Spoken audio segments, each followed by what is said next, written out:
Il y a une femme qui m'a écrit qui voulait se suicider parce qu'en fait, elle a 71 ans. Elle a été violée toute son enfance par son père.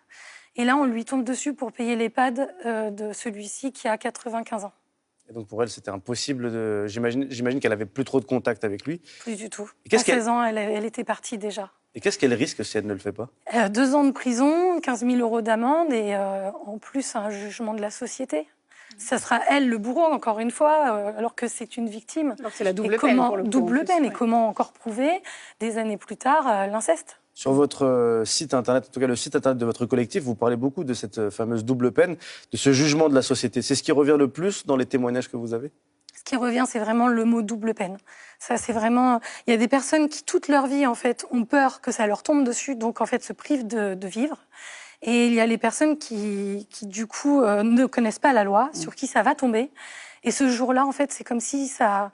Enfin, tout se remue, tout revient, toute l'horreur qu'ils ont vécue.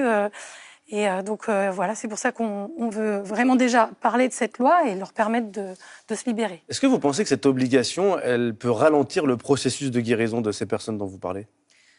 L'avantage de pouvoir se libérer, c'est que justement, elles vont pouvoir se construire enfin pour elles, sans avoir peur de se couper.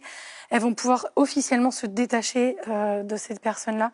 Donc cette loi va permettre de grandes choses et de les libérer. Pour qu'on comprenne au niveau juridique, qu'est-ce que vous proposez, vous, avec votre collectif? C'est une loi, c'est une réforme? Qu'est-ce que c'est? C'est une loi de pouvoir donc aller chez le notaire, remplir un CERFA, donc se désolidariser. C'est le parent recevra une notification par voie de l'huissier.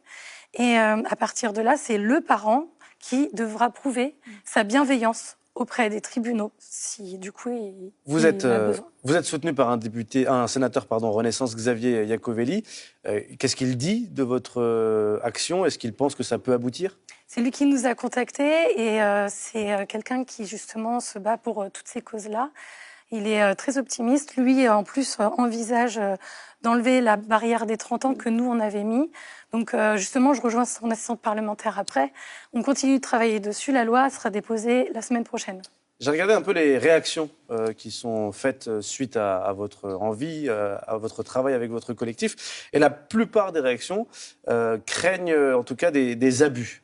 La plupart des personnes qui témoignent disent mais ça peut aussi pousser à des abus. Certains vont vouloir se désolidariser des parents sans forcément de raison valable, si on peut appeler ça comme ça. Qu'est-ce que vous leur répondez à ces gens-là? C'est pour ça que déjà, dans un premier temps, nous, on avait mis un cadre au niveau de l'âge, parce que quand ça nous tombe dessus, bien souvent, on a 40, 50, 60 ans. Et donc, le but, c'est pas quand ça nous tombe dessus qu'on se désolidarise, c'est vraiment de pouvoir libérer les victimes. Et en fait, je vais vous dire, les personnes qui seraient prêtes à se désolidariser, même d'un parent bienveillant, pour ne pas payer, ce sont des personnes qui ne paieront pas de toute façon.